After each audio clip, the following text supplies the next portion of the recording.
Max, welcome back. We're entering the double digits with episode 10 of When the Phone Rings, and whoa, what an episode this was.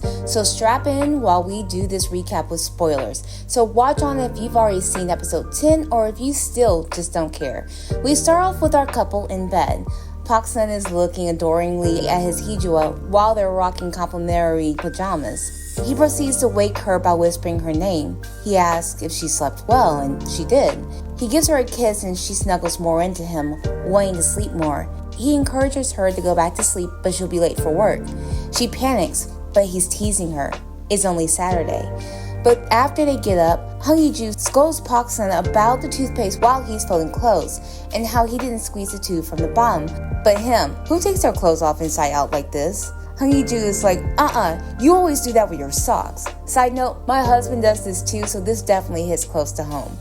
So they're getting into typical things couples will bicker about. But this is a dream that Hung Yi-ju is having, that they were ordinary just like everyone else. She dreams on about them camping, wishing for the peaceful happiness everyone gets to enjoy in life. Yet why was that so hard for them? That they just wanted to love and rely on each other, cherish each other, and stay together for a long, long time. But that's not happening right now, because you know why? We're back to where Hung Yi-ju is knocked out in the back seat of the car. Park Do-jae gets out of it and ignores Pak-sun's calls. Pak-sun, now in panic mode, looks at the phone confirming the identity of the missing twin, a man he has leaned so heavily on, especially during these threats with the kidnapper. A man he asked to take care of his wife after their event last episode. Then he calls Hung Yi-ju and no answer. Next we see a bike pulling up to a lake that we have seen before. Even the small yellow boat in the house is still there. The kidnapper gets off his bike asking, what the hell? Where is he? He gets a notification on his phone. Park Do-jae texts him a picture of a knocked out Hung Yi-ju saying, Pak-sun's coming too. Let's play together. As the kidnapper gets closer to the floating house, someone is walking up behind him with a baseball bat. The kidnapper stops at the edge of the lake saying, I thought he said he wanted to play. Where did he go? He hears footsteps behind him, asking if it was him. Is he quote-unquote master? So apparently this is the first time they've ever met. And he turns around to look at Master, or the orchestrator of all of this. We then get flashbacks of scenes past. Now with the spin of Park Do-jae's involvement, the scene in episode 1 when the kidnapper first calls, and Park Do-jae of course is expecting it. Because if you remember in episode 1, Park Do-jae kind of goes Pak-sun to pick up the call because it's a foreign number and it might be important. We see him also being pissed all the way off about the bomb occurring in episodes 2 and 3, where he is throwing his jacket in anger. This is when he tells the kidnapper not to act alone. The kidnapper asks, so why did you leave me out? He wants to join in on the fun too. So Park Do-jae is like, I'll give you a job, sending the kidnapper the original hospital Hung Yi-ju's dad was at. He also insists that she doesn't back out, meaning Hung Yi-ju, so that she's eventually roped into being an accomplice in their little conspiracy plot to take down Pak-sun. Everything was lined up perfectly. Until we get back to the current day at the lake. The kidnapper asks Park Do-jae, so why did you lie? Park Do-jae yells, you're the one who lied, and he swings the bat. The screen goes black. Then we get a flashback scene of what happened 2 episodes ago, where Kang Young-woo had the message from Jung Sung-hun about the original Pak-sun being alive. Even though Kang Young-woo gloated about getting this message to his boss first, Park Do-jae isn't really pressed about it, taking the top layer of his sticky note. And then he scribbles over it with a pencil of the imprint of Kang Young-woo's apparently heavy penmanship, that now he can see who was the person who had called is from Juwang Fishing. So when he goes to that location, before he can even walk in the front door, he hears some broken glass. And then he notices that there's a side door that is open, where he goes up to and listens. There's a conversation between Jung Sang-hun and the kidnapper. The kidnapper asks, going somewhere? Why? Did you do something that made you want to run away from me?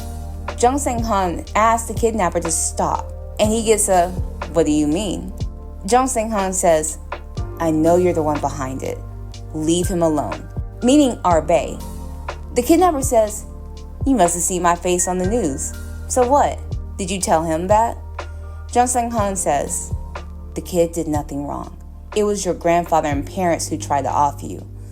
Why are you trying to take revenge on the wrong person? The kidnapper, who is very PO'd, gets up and puts his hands around his guardian's neck. He says, what do you mean he did nothing wrong?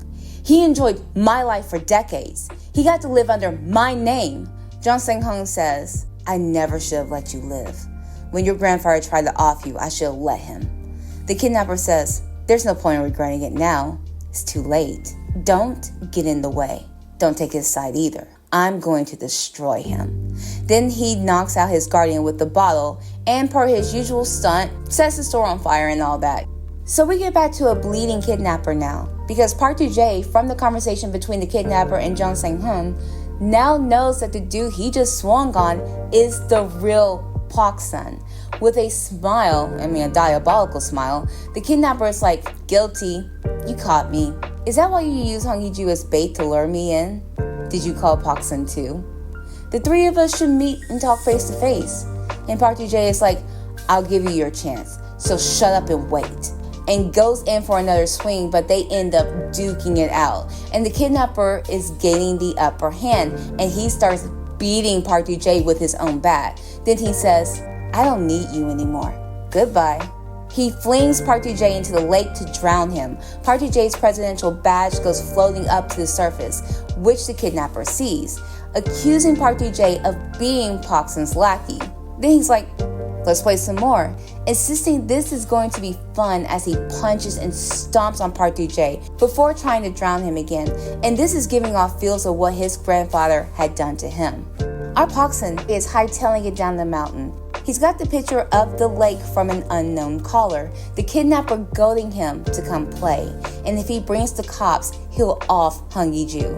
Once Pak-sun arrives at the lake, he looks on a place he probably hasn't seen since the fateful day he had to leave his guardian behind to start a brand new life as Pak-sun. As he replays the scene, he sees his past self running past him, but something is new in this scene. The child kidnapper with his mask on turns to look at young Pak-sun with the haunting voiceover from our current day kidnapper saying, play with me, let's play, Pak-sun. As our babe panics about Hong Hee-ju, he spots that yellow boat in the middle of the lake with a black bag on it, just like the black bags that his grandfather had used. He plunges into the lake towards the boat, his heart in his throat, believing it's his wife, but discovers that it's Park Do-jae. Is he alive? Pak-sun shakes him, calls his name. Park Do-jae opens his eyes. Pak-sun demands, where's Hee-ju? What did you do with her? Park Do-jae responds with, he's here. Then there's a revving of the car engine. Pak-sun shouts Hong Hee-ju's name with desperation as the kidnapper toys with him, revving the car as our bae tries to get out of the lake to get to him. Or really, to her, because Hong Hee-ju is still in the back seat, but she soon stirs awake, almost as if she can hear her husband screaming her name. The kidnapper asks, are you up, sis? And as soon as Pak-sun is on land and close to the car, he takes off. Hong Hee-ju begs the kidnapper to stop, but he counters that he doesn't want to. Hong Hee-ju isn't having any of that, demanding him to stop the car before pulling his hair. It makes the kidnapper divert his attention away, and the car goes crashing into a rock, which has the kidnapper slam his head against the steering wheel. Our girl gets out of the car and runs into the arms of her husband. Pak-sun asks if she's okay. Is she hurt? She assures him that she's fine. The revving of that car comes back. The kidnapper has his eyes on them from the rearview mirror, hitting the reverse to run them over. Pak-sun twists Hong Hee-ju out the way and they fall to the ground. He asks her again if she's okay before getting up and hauling his predecessor out of the car. Now, they're officially face to face for the first time. The Pak-sun of the past and the one of the present. Our bae asks, is it you? Are you him? The kidnapper says, you look great for someone who used to fish with your bare hands here. Pak-sun asks, what do you want? Your name? Your place? Do you want them back? The kidnapper starts to laugh, saying, really? Pak-sun screams, take it all back.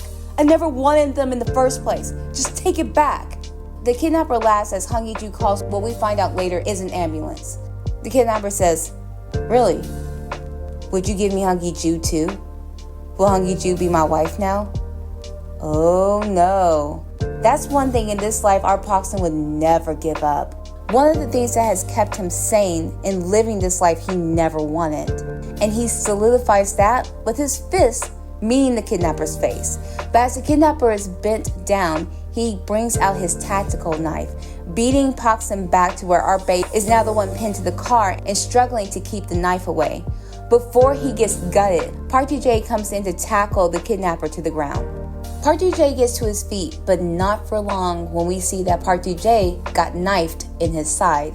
Both Hong-Gi-Ju and Parkson go to him to staunch the bleeding after he falls. The kidnapper laughs, saying how touching this scene really is before he runs away. Park Ji-jae goes Parkson to go pursue him, but our bae asks him not to talk, that this wound is just gushing blood. Park Ji-jae confesses that he intentionally stayed by Parkson's side because he believed he was the real one who offed his brother. Then we get a flashback to the conversation our couple had back in episode 6, when Parkson had said that he would give Hong-Gi-Ju everything and will pretty much meet all of her needs, at least emotionally and physically and everything else. The thing about this, though, is that it seems that Park Ji-jae has been recording and listening to every conversation that they've had, especially this one.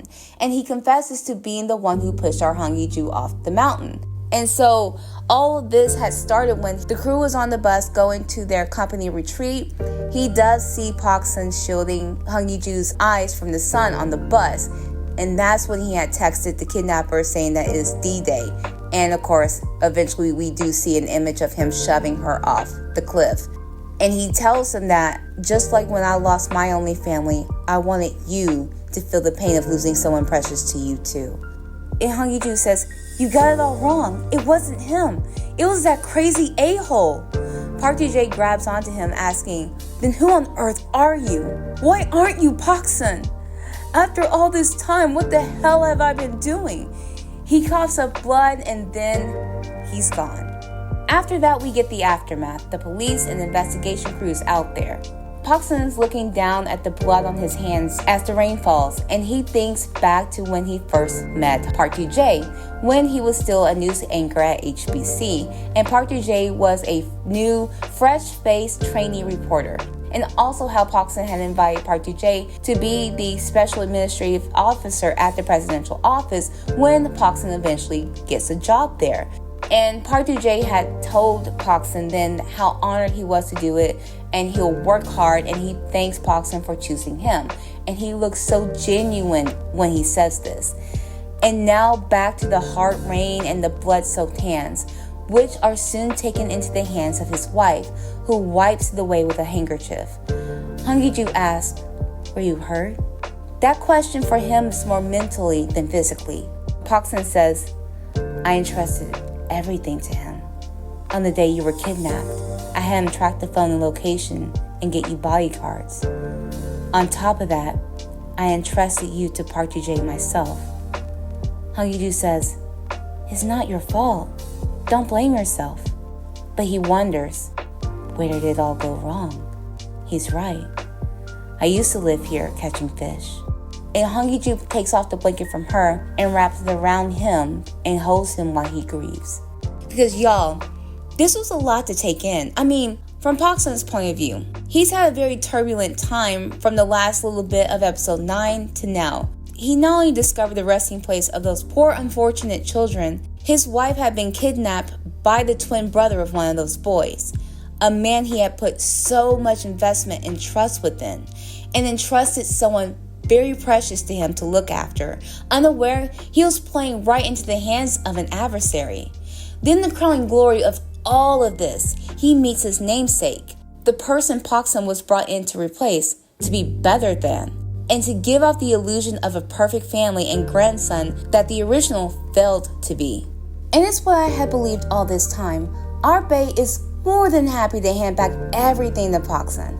Even though his career as a newscaster and the spokesperson was something he had earned mostly on his own, I mean, honestly, probably some nepotism might have done him some favors here. It still followed along the lines of a fairly immaculate life that Chairman Park would have approved of.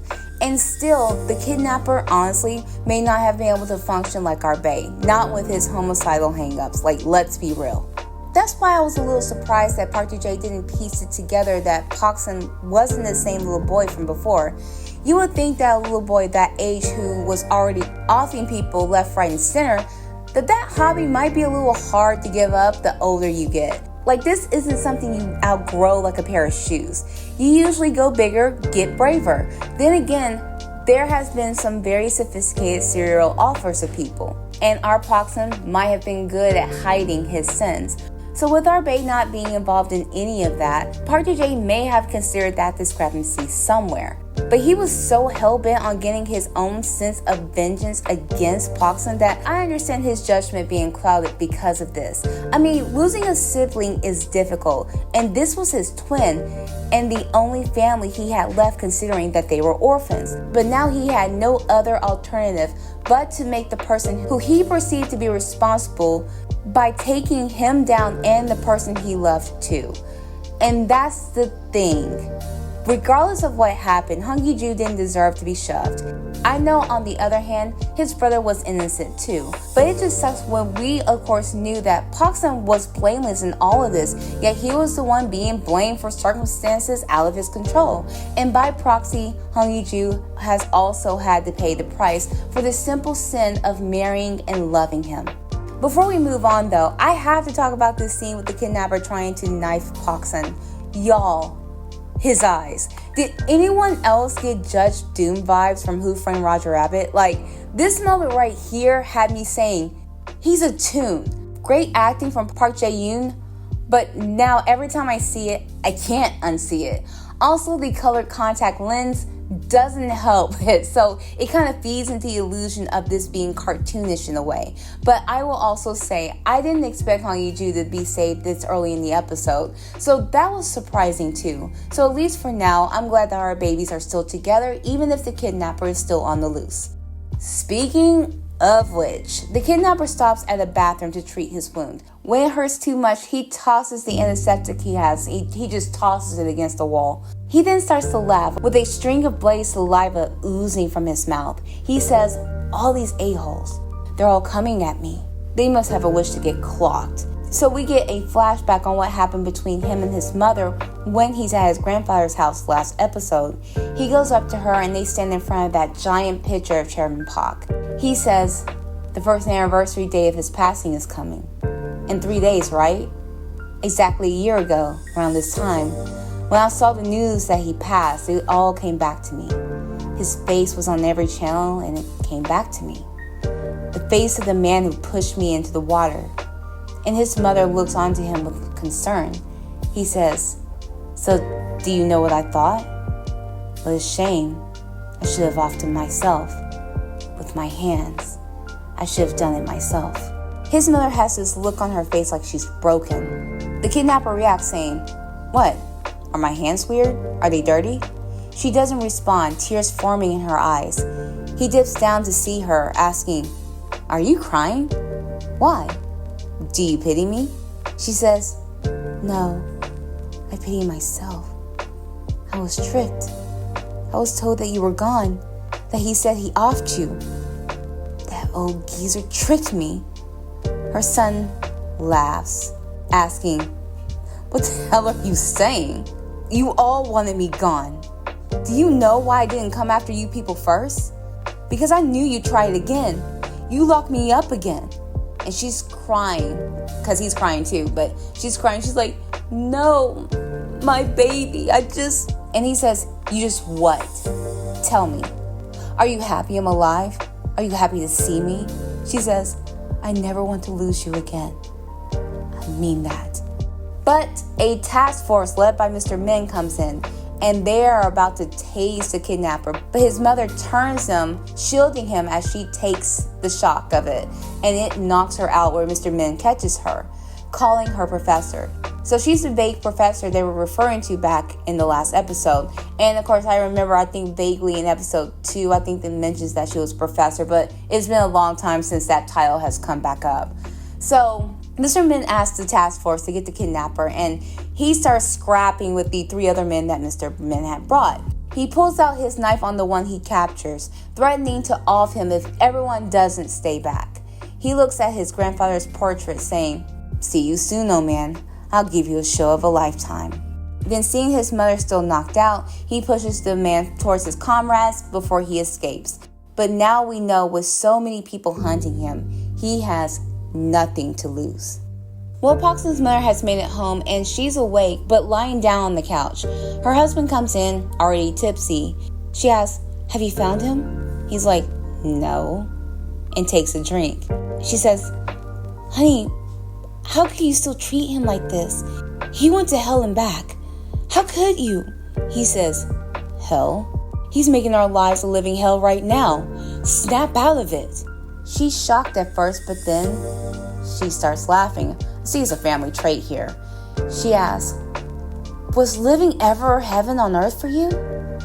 I don't know about you, but I've never had a single day of peace." He sees, "Stop playing the victim. What if we find him? Can you proudly call him our son in front of the world? Can you care for him all your life? He's the monster we created. He's nothing more and nothing less." And she says this after he was about to leave.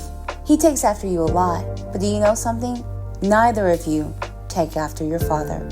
He shouts, "Why are you bringing that up now?" She says, "There's someone who takes after your father." Her husband says, "What?" Next scene though, we see Pak Sr. wandering out, almost like he's in a daze, and he goes up to the family portrait, and we hear the voiceover from his wife. "There's nothing you can do about it, even if you find out now. Your father has passed. That sun is rising much faster than you are.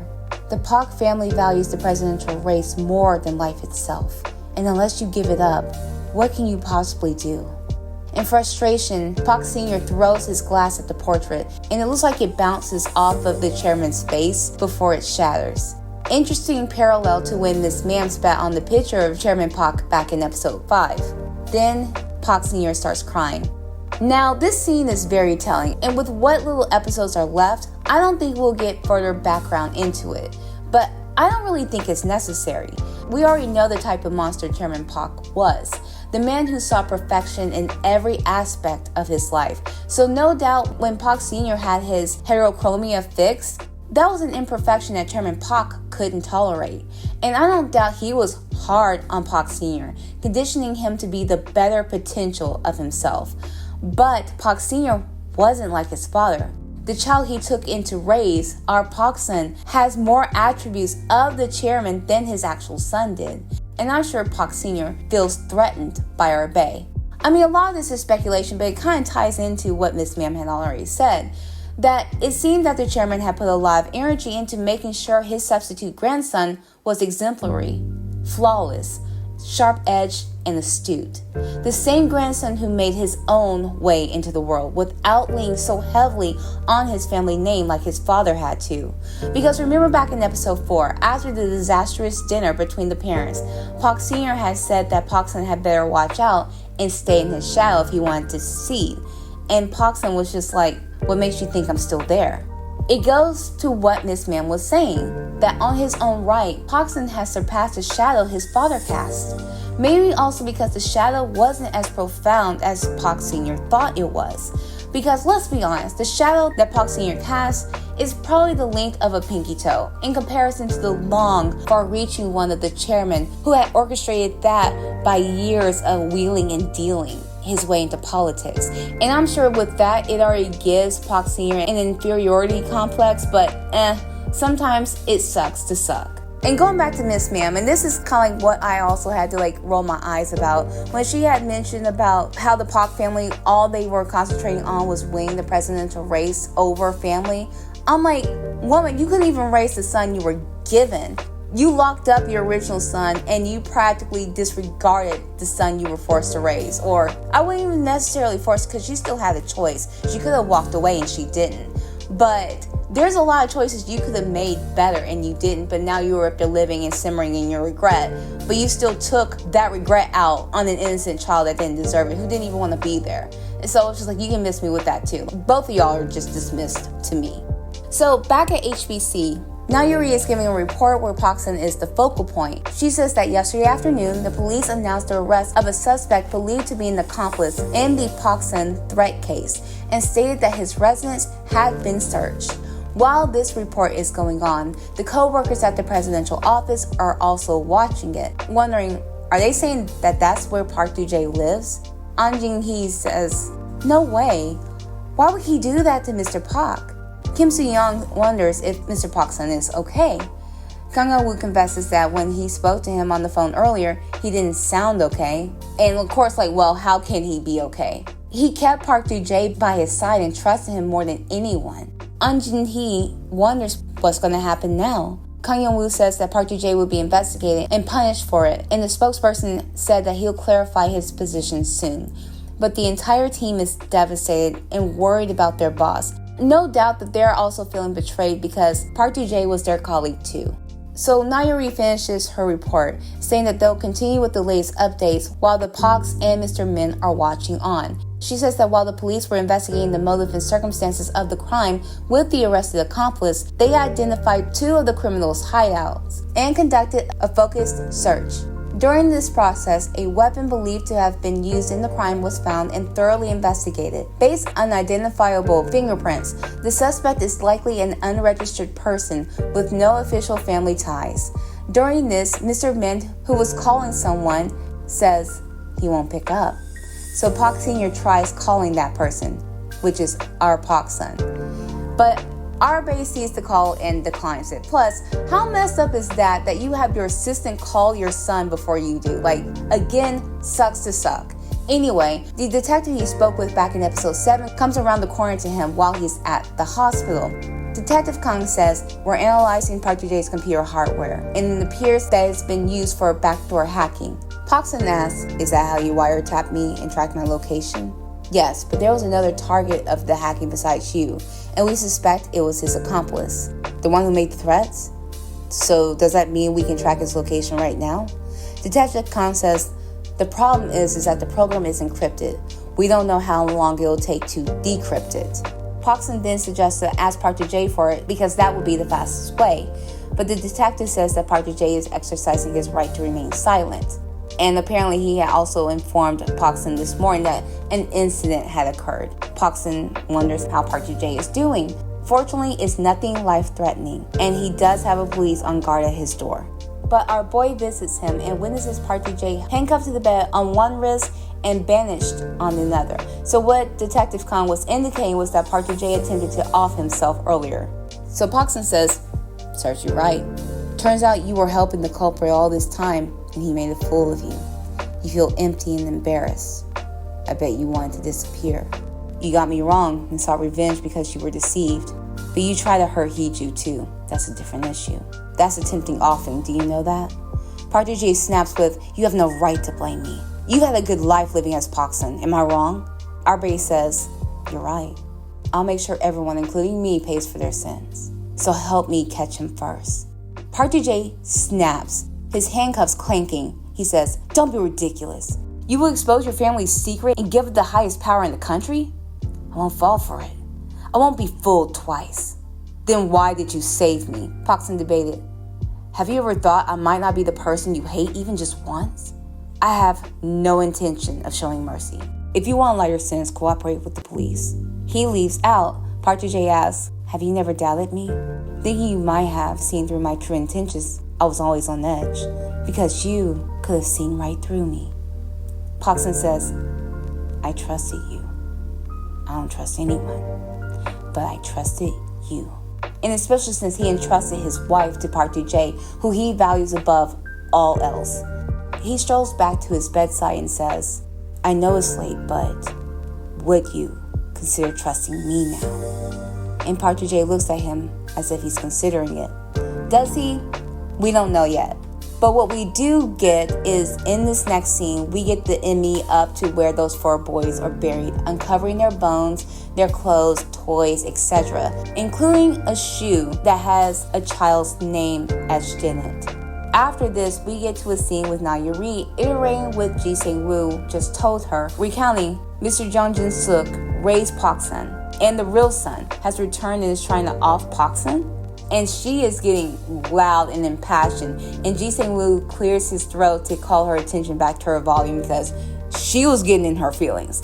She asks, and that bad guy is the boy from the villa? He says, you're good at summarizing. You should be hearing it from the person involved, but I know you would have found out anyway. You can hear the rest from him. The rest? She asks, is there more? He doesn't say. Na-Yuri says, poor Pak-sun. It must have been so hard and lonely for him, carrying all those secrets alone. He didn't have to act tough. Which Ji Sang-woo smiles at until Na-Yuri grips his hands, imploring him to take care of Pak-sun since the man's not one to talk about his personal life. But he told you, so that means the green light. Ji Sang-woo wonders what she means by that. She pushes for him to hurry up and call Pak-sun. Ask if he's eaten. Invite him out if he hasn't. Tell him you'll eat with him. Ji Sang-woo is like, me? Be his friend. Pak-sun then gives him a call, to which Na-Yuri is ecstatic about, literally pointing out how the two of them are connected. Ji Sang-woo picks up while Na-Yuri leans in, but it is a call to let Ji Sang-woo know that they found the graves of the 4 boys. They walk out of the parking garage when Ji Sang-woo reaches the car, and he takes a moment. Years of his desire to solve this case culminating to this moment. Na-Yuri, seeing that he's overcome with emotion, decides to snag his keys, insisting on driving him. They get to the police station where Detective Kang tells them that after such a long period of time, it becomes hard to identify the remains as well as their time of passing. Still, personal effects were found. It would be helpful if you could confirm them. He walks up to the evidence table of the bags that are there. One is a marble that Ji Sang-woo identifies as his. He lost it in the game of marbles, and he gave it to Young Suk. And he identifies Min-woo's ring. Detective Kang's like, it's a big ring though. A huge ring, but it was because Min-woo's mother gave it to him with the promise that she'll be back for him. And poor Ji Sang-woo, he is so overcome with emotions here as he's trying to get through this. But Na-Yuri points to a button with Hanji and cars on it, which she supposed it belonged to Lee Jin-young. Ji Sang-woo nods. In the next scene, though, after this moving scene, we see him looking at the group of kids, and Na-Yuri comes up to him with a beverage. He thanks her. Na-Yuri's like, stop it. This is nothing. But he thanks her again for remembering his friends with him. He also says, Yuri, of all the people I know, you're the most cheerful. So whenever painful memories I didn't want to remember flooded in, I've managed to hold on. It's all thanks to you. And he thanks her again. Date. Just date. I'm asking you to just freaking date. Y'all are so cute and growing on each other, and I want you both to be happy, especially with each of your crushes being involved with each other. And now, can I just say that they will find solace and happiness in each other in the future? Please let it be so. I'm just hoping it is so. So, Hangina, though, gets news from her sister that the real Pak-sun is alive and the one who's been behind the threats. She says, the pieces are finally coming together. When I was young, I remember going out to the yard after hearing Eugene, their younger brother, cry. So we get a flashback of the younger Hangina coming out of the front door while someone was comforting or whatever her brother. As soon as she walks out further, the little boy goes running. Young Hangina asks her little brother if he's doing okay, and she spots this little boy running off from behind. She doesn't see his face. So our older Hangina says, he looked around our age, so I thought he was Pak-sun. But when I first saw Pak-sun, he was much taller than the boy I saw, so I thought maybe the boy wasn't him. Hangiju says, the boy you saw was probably the real deal. Then Hangina says, but not long after that, the car accident happened, and then the real Pak-sun disappeared. Hangiju has an epiphany. So what you're saying is that the car accident might not be an accident? Hangina iterates, what if their brother saw the face of the real Poxin? Then the doorbell rings. Hangiju sighs but taps the person in, which is the witch. And she comes fussing again right out the gate. Why didn't you return my calls? She knows it's Hangina. What are you doing here? No, how dare you come here? Are you trying to push Hiju out and take her place? Hangina scoffs and rolls her eyes. The witch asks, why are you smiling? Did I say something funny? Hangina says, Hijua, let's just talk later. I should just go. Then the witch starts right back up with, they're making such a fuss over catching the culprit and the accomplice. What's going on? If this keeps up, won't it affect the presidential race? What if you can't become the future president's daughter-in-law? I should have just married you off to the construction family's son. Which stops Hangina in her tracks. After seeing Hangina still standing there, the witch looks at her and says, no, it's not my fault. She's the problem. This happened because she decided to run off before the wedding. Hangiji says, I regret it too. I regret loving you. No, that wasn't love. Her mother says, now that Ina's talking, you're talking too? Hangiju stands, almost as if she's standing up for herself against her mother for the first time ever. She says, I thought being obedient was a way to show you love. If I did what you said, I thought you would love me back one day, but now that I've been loved and loved someone, I know. Love isn't about forcing one-sided sacrifice like you do, or being unconditionally obedient like me. Sacrifice? The witch asks. Did I do this for my own benefit? I did it because I wanted something better for you. Hungy just screams back, stop gaslighting me! I won't listen to you anymore. Also, I will never be the president's daughter-in-law. So wake up, please. The next moment, the witch is storming out of the apartment, pissed off at being talked back to in such a way that how dare Hangiju do this after everything she's done for her. If zero accountability was a person, this woman is it. She takes no blame for any hard dealings, verbal jabs, and put downs she's dealt to Hangiju over the years. And everything was for her benefit. I mean, wasn't the whole reason for her keeping Hangiju quiet all these years was so they wouldn't be thrown out by Chairman Hung? I mean, Hangiju would have been happier for it, honestly. But knowing her mother, she'd lie and scheme some other dude to ascend the ranks. Woman has no shame at all. Anyway, Hangina hands her sister a cup of water. She says, how did I forget? Do you remember the DNA report from before? I said I didn't know who sent it. Now I think I know who did. But we don't hear who she suspects. But all the while this was going down, the confrontation between Hangiju and her mother, we see that Poxon is driving home.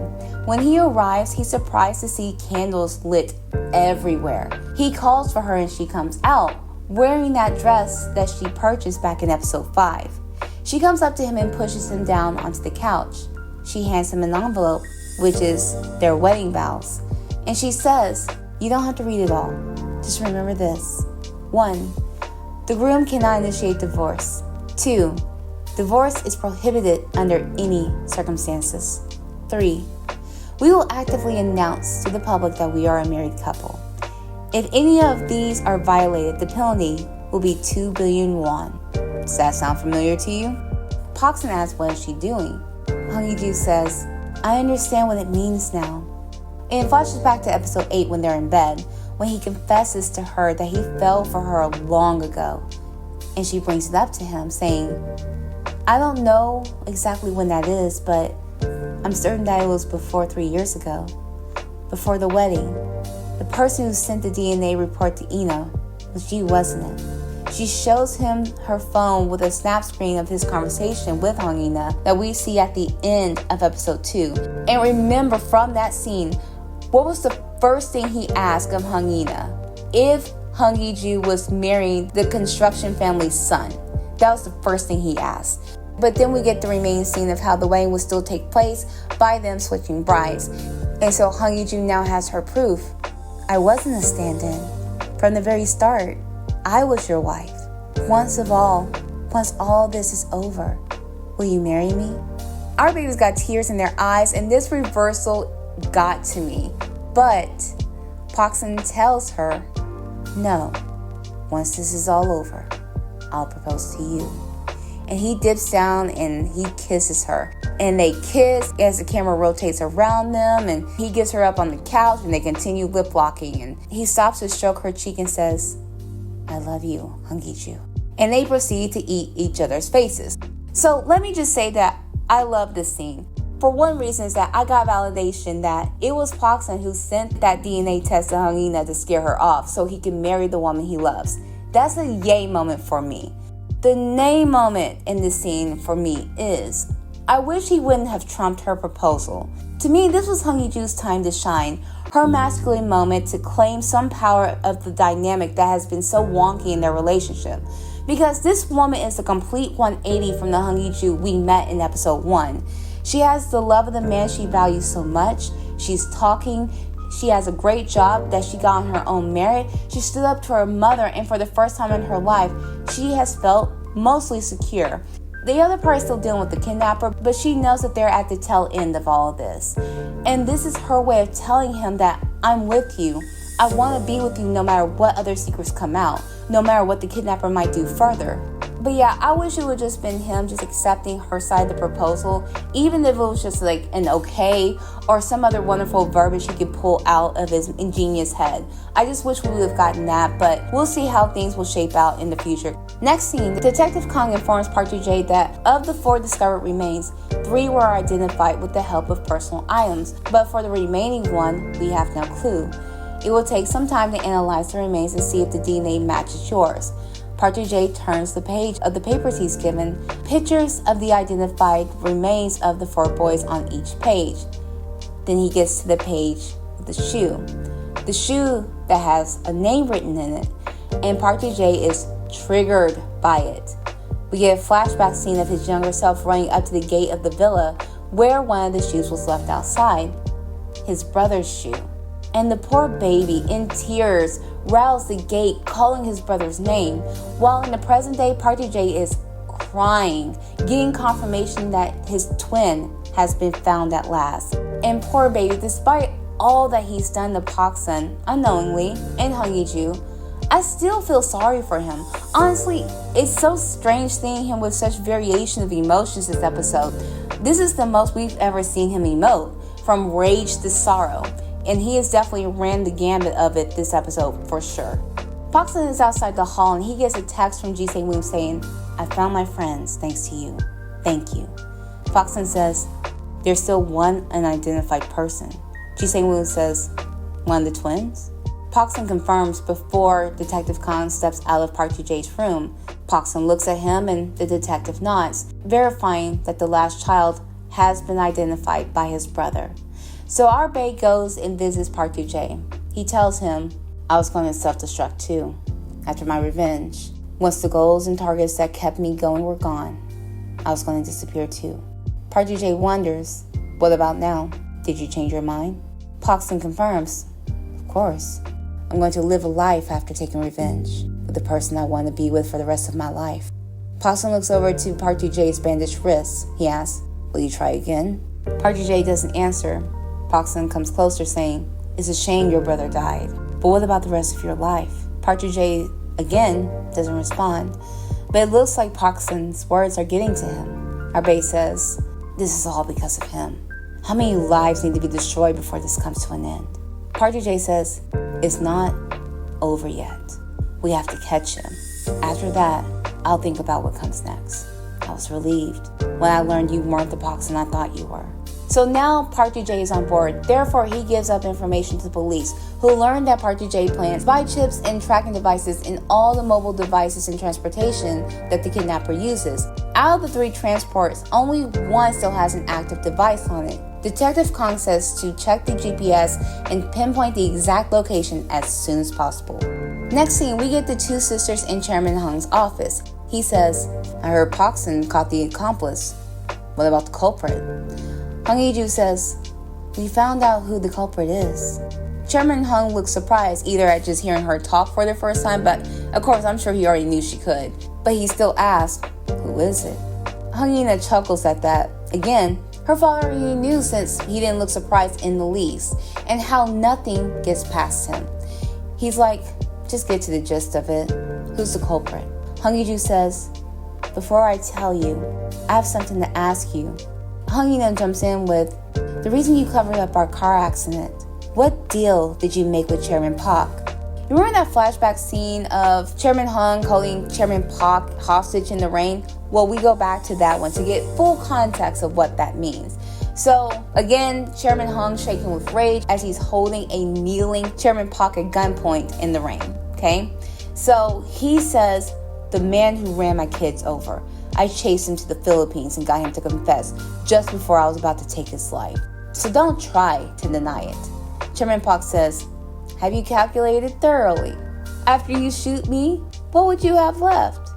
You invested tens of billions of won in my presidential campaign. You already lost your son. And if you shoot me, you'll also lose all that money too. Are you okay with that? At first, it seemed like Chairman Hung was okay with pulling that trigger. He says, you know me well. You know I'm someone who's more sensitive to losses than to gains. Chairman Park is like, would it be a little better if the losses weren't all on you? By now, they should be walking side by side. Chairman asks for clarification.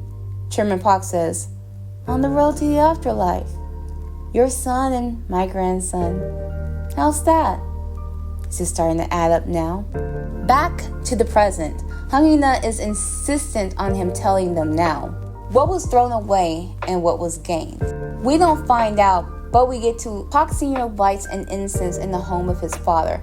A lot of people are already there, including his wife and Mr. Min. But Chairman Hung pulls up to that house like he's in a hurry. And at first I thought this was a flashback to when Chairman Park had passed the year before. But no, this is current day because another car pulls up beside Chairman Hung, which is the two sisters. So Chairman Hung goes to the trunk of his car to fetch his rifle, which has the two sisters very leery. Hung Yiju texts her husband for him to hurry to the memorial service. She's got a bad feeling because yeah, things are about to go down. So as our boy accelerates to get there, Chairman Hung is about to go ham. The memorial picture of the old goat gets blasted by his rifle. Mr. Min calls for him, but Chairman Hung ain't hearing any of that. Not now. Not after these 20 years. The girls come running in and Park Sr. demands to know what Chairman Hung is doing. Chairman Hung is like, didn't I warn you that if that thing in your family was still alive, I'd chop it up from head to toe and scatter the pieces. So yeah, he knows who the culprit is now, and he's pissed the F off about it. He aims the gun at Park Sr.'s face, and the gathered mourners are cowering. But Chairman Hung demands that the kidnapper is given to him. Well, that doesn't happen because an explosion happens. Again, the kidnapper's MO. And alarm bells are sounding off, and there's a whole bunch of smoke. Park Sr. screams for his guards, but you know who doesn't look surprised out of all the reactions we see? Miss Ma'am isn't surprised in the least. And of course, we soon see why. When she first arrives with her husband and delivery guys are saying out the bereavement wreaths, she notices her son there and his eye twitching and giving her signs. A real test, I believe, for him to see if she's going to do what she meant, that she would stick by him. Well, she doesn't apparently rat her son out, and Mr. Min yells that there's a fire and people are now trying to evacuate. Everyone goes rushing towards the exit. Hangina calls for her dad, but he is too dazed to move. Paksin is trying to get to the house, and all the while Detective Kang calls, revealing that they have the kidnapper's location. The same location Paksin is on his way to, and he stops just in time, and he sees at his grandfather's house, a lot of people are running out of it, coughing from the smoke. Once again, he goes charging into a burning building, dodging people who are coming out. He runs into Hangina, who says she can't find her sister. And so he goes in, calling for his wife, searching in bedrooms but can't find her. Then he gets a call from an unknown caller. And y'all, you already know who it is. And this time the kidnapper is serious about offing Hangiju. And now it's a repeat of episode 1 all over again. He has a knife to her throat and he repeats close to the same lines as he did before. But this time, this isn't a scam. Paksin knows this is for real and that the kidnapper has what Paksin cherishes most in the world, which is his wife. Because remember back in episode 1, the kidnapper had threatened Hangiju that the person Paksin cares about the most had better be her. And now he knows that for an absolute fact. Poxon says his name and the kidnapper prompts her to answer. Then our base screams the kidnapper's real name, Poxon. He threatens, if you lay a finger on her, I'll end you. Let her go right now. I'm the one you want. Don't mess with anyone else. Settle this with me. The kidnapper is like, it's not that serious. I get excited when you get worked up like that. Your turn will come soon, so don't make a fuss and just wait. You're far from being ruined. Being successful and perfectly fine, just like you, was exactly what that old man wanted. I can't let that happen. I'll make him rise from his grave.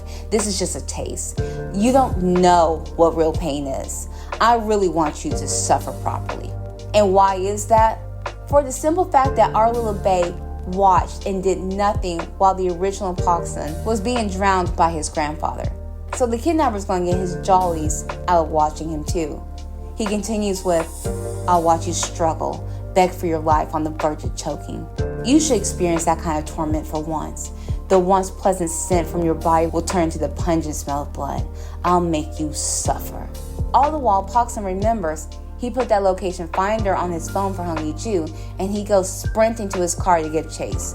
He reassures his wife not to worry. He's coming. Hung Yi-ju tells him not to. She iterates, I told you. For once, I want to protect you. Just remember this. I love you so very much. He calls her name and he's fighting back tears as she's up there crying too. And she tells him again, I love you. And as you know, this is the only time she has said to him that she loves him. Right before she puts pedal to the metal. And the kidnapper is like, are you kidding me, woman? You're doing this again? She says, do you remember? Once you start, you have to see it to the end. That's what you've said. Since I started it, I'm going to end it. The kidnapper is trying to turn off the car, but that ain't happening. But Hung Yi-ju says, I'll make sure you never make him suffer again. She swerves, and there's a crunch. The camera cuts back to Poxon, and then silence. Our boy calls her name, his eyes brimming with tears, but no answer. And now he's left to piece together what just happened, and he is devastated by it. So, next scene, we have forensic people accessing the car, taking photos, and Poxon's reporter friend who's doing the field report says that the accident vehicle has been lifted, and the search teams is using boats to search the surrounding area. A vehicle that fell into the upper stream of the river this morning has been found. The impact of the crash was so severe that the guardrail was completely torn off. The rescue team found the vehicle at a depth of about 20 meters, but the passengers haven't been found yet. According to the police investigation, this vehicle that crashed into the river was being driven by Poxon's wife after being abducted. The news has left many in shock. The police have released a composite sketch of the suspect and issued an emergency wanted notice. In relation to this, spokesman Park will hold a press conference to announce his position. And this announcement is going to happen in a room that looks a little bigger than when he would usually hold his speeches for the presidential office. And maybe it's the same space with some things removed out of it. But either way, this room has lots of cameras in it. And as he walks out of the side door, he is still wearing his suit, sans a tie, and is completely solemn. And we later find out it's been a couple of days since the incident, so he is absolutely gutted and bereft. He bows, but he notices the countless cameras flashing in his face. The usually put together Poxon, which was what he was complimented on by the people at the news station at HBC in episode 1, this is the polar opposite Poxon in this episode. He has completely lost his composure because when he had to endure this job, he had the peace of going home to his hijua at the end of the day, and he's about to implode now that he has nothing to lose. His reporter friend is a good one though, sticking up to him and telling the photographers to knock it off.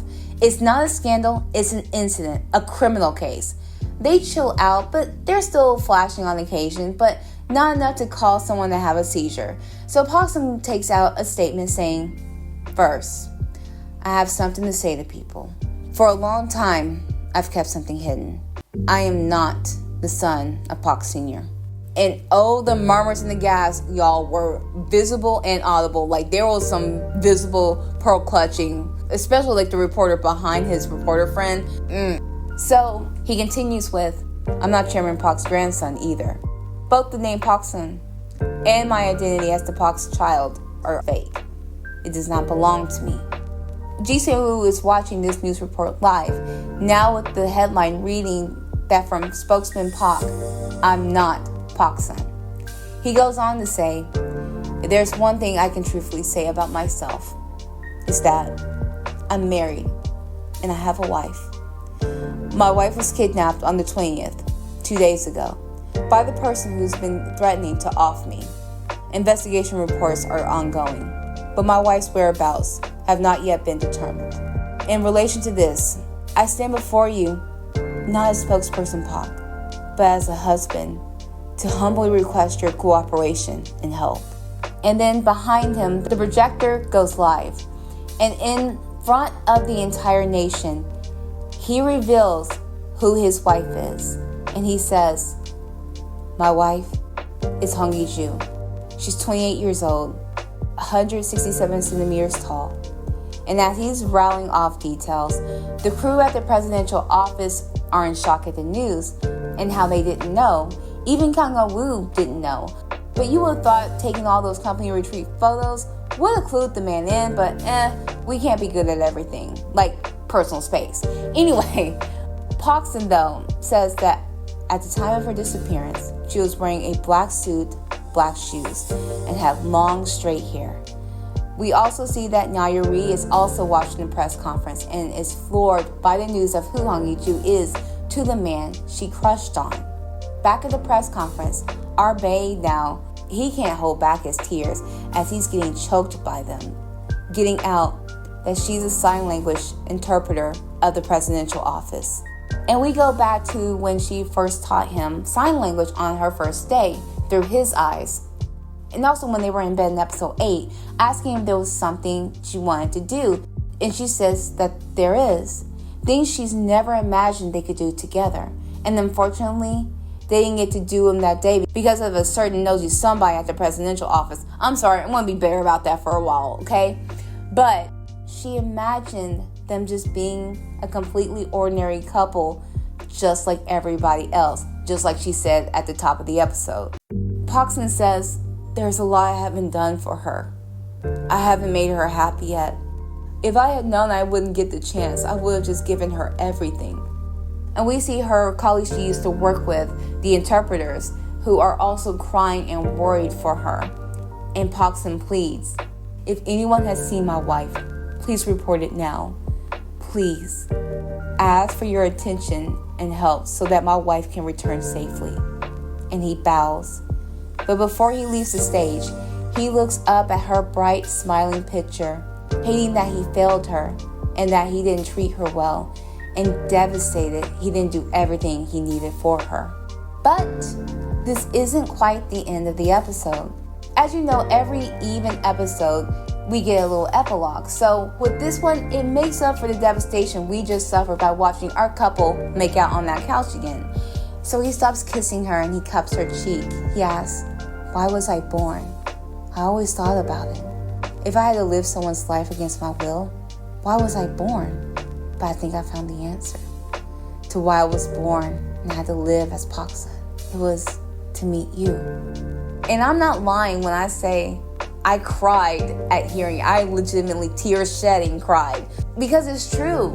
And it's so beautiful. God, his love language in this series has been ridiculous. I mean, ridiculously good. But as they got to hold each other in this tender moment, that is now the official end of episode 10. So I had an online discussion with Vicky Raves about this one and how in these last sorrow-filled moments, Parkson got on stage and admitted he wasn't the real Parkson without shifting blame on throwing his parents into the ring for it. Even though I'm sure the media at large will go sniffing it out on their own what the full truth is regarding his family's secret. But he admitted it almost as if he was the one who infiltrated the family to pretend to be the Parks' son. Also, he straight up took full accountability of all the wrongs he had perpetrated in his marriage towards Hong Yi-ju. His callousness, his neglect of her emotional needs and physical, let's be honest, and not allowing her to stand on her own 2 feet. I mean, at least prior to the start of the series, that was just where their relationship was. And I get that most of what he has done was for her own protection. I get that. Still, he treated her far more fragile than he gave her credit for. And even though she didn't have the resources like he did, she did use what she had to protect the man she loved, even at the seemingly cost of her own life. But y'all, these two are practically two peas in the pod. As I've said in previous recaps, they're so alike because of how they've suffered the same, harboring secrets for the same amount of time, not being able to be their true selves around each other until the phone became the line of communication they needed to open up, because they've been suppressed in keeping their real personalities in check. But in each other, they found solace. That's with her going over the cliff at the tail end of this episode. You could have swapped Park's son out and he would have made the same sacrificial choice if it meant her being safe and never bothered again. I mean, he even asked the kidnapper to swap him out, that it was truly revenge on him that the original Park son wanted. But y'all, the recalls in this episode were crazy. That's the episodic theme I didn't even have to really think about because it was blatantly everywhere. There's actually two themes really, but let's get into the callbacks first. I will say that this is a true book ending for episode 1, and I'll get more into the reason why in my wrap-up parts on why I'm deeming it that way instead of giving it to episode 12. The parallels between the marriage scene flashback we got in episode 1 versus the proposal scene we got in this episode, the kidnapping scene with Hong Ye-ju and the kidnapper, and of course, the other scenes leading up to this part, especially with Park Ji-jae's knowledge and intervening. A lot of these callbacks are so valuable now because of the perception change. These characters are now fully aware of what they had no idea about in episode 1. That Hong Ye-ju had zero idea that her husband loved her because he was being a complete a-hole to her. That Park Sun, despite wanting to self-destruct his life, found the one thing precious that he would be able to take out of the wreckage of this life, which is Hong Ye-ju. Park Sun, now knowing that the original kidnapper's threat was real and is able to name said threat aloud. And of course, Park Ji-jae's back dealings now colors a lot of the scenes that he was involved in up until this point. And so now, if you ever rewatch any of the scenes he's involved with, now you can see them in a different light. The other theme I say that exists is the breaking point. So many people hit their limits in this episode. Park Ji-jae, as I mentioned before, how up to this point, we've never seen him emotionally divulge anything until now. But he's gone from anger to anguish to grief in just this span of it. Chairman Hung also went off the deep end this episode. I really wish we would have gotten his reaction to him being told who the true culprit was behind everything. And at first, I didn't know why he was so angry about it until I really thought about it. It's a cause and effect, for the simple fact that his son merely saw the original Park Sun, the stain in the family that Chairman Park was ashamed of, and this evil a-hole arranged for the innocent Hong children to be dealt with for merely seeing this child. And now this kid, who is a crazy adult up here still breathing and causing chaos, all the while Chairman Hong's son isn't. And that is highly unfair, especially with the hindsight of the devil's deal he made with Chairman Park, that apparently that old goat didn't fulfill his end of the bargain. The Parks also had breaking points. Miss Ma'am has been ticked off for having to be in a life she didn't really care for, it seems, after having to swallow the fact that her father-in-law ended her child. Now her child is back and she wants to make it up to him. But she's up here crying beside herself with worry, wondering if her husband had found their son earlier in the episode. And this is the complete opposite of the cold, nonchalant air she showed for our basis appearance last episode. The other breaking point was Park Sr.'s obvious daddy issues, which I get. His dad was a monster who, honestly, I kind of wish the kidnapper was able to off him, but you know, the dude is gone, but he already wreaked so much havoc over the years. Speaking of Mr. Nutcase, he has definitely hit his wall here too. I mean, he has been put on blast, so everyone now knows about him like twice. He has 2 rounds of that. First from episode 7, the initial, of course, with him being masked, and now at the end of this episode, his full face has been broadcast. And then he finds out that the dude he's been working for, his master, is practically a rat, or a rat to him. And now he has nothing to lose, so he's about to go all out. But I still find it funny that instead of just offing Hung Yi-ju right there at the memorial, he still ends up just taking her. Like, seriously, does he have a thing for her? Or is it just a simple thing of the imposter having something he wants? I don't even know if we'll even find out more about that, but with this though, the other breaking point gets back to our main guy, to our bae. He just lost his wife. His entire world just got destroyed, and a part of it was by his own hands. It's almost like he wanted to break the news before anyone else did. And of course, I'm sure the kidnapper is watching his suffering from afar and is loving it. Farrah Parkson also fulfilled what he told Park Ji-jae he would do. He was going to expose his secrets to everyone, to give up this life and success he had. Now that the light of his life is gone, there's nothing to hold him back anymore, to this life or even to give a damn. Now his sole purpose is to find his Hijua no matter what. So, predictions for episode 11. Well, to be honest, it's not like I haven't heard the mutterings about how much of a nosedive 11 takes, considering the pretty solid 10 episodes that led us up to this point. Again, I have no idea what's going to go down in the next episode. Anytime I've ever seen comments online, I quickly scroll past it if it's something I haven't seen or watched. That's just been my honor system with you guys while I've been doing these recaps. But I've been told about how much it is just out of left field, and I'll reserve my judgment for it when I see it, but I'll try to be objective about it as possible. Maybe there's something I can see that they were trying to tell with this story without crapping on it too much, but we'll see. But essentially, I think the Parks are cooked at this point. With the popping off at the chairman's memorial, their menace of a son on the loose, and their pretend son coming clean, it's a wrap. There's not going to be any more presidential runs for this dude. Miss Ma'am may go and join her psycho son wherever he is. Hung Yi-ju is still fine, but held hostage. But I'm still intrigued if the kidnapper is just holding her for bait or what. But looking forward to our second lead couple to get together, and of course we'll get more background on our Parkson and his search for his missing wife. But yeah, excited but semi-nervous about what that'll mean for the whole vibe of episode 11. But yeah, this concludes my recap for episode 10. Finally, in the home stretch with 2 more episodes to cover. I'm sad but happy that these recaps are finally close to being done. But please, like and subscribe. Stay a while. Let me know what your impressions have been up until this point. I've given you mine, but hey, it's just a thought.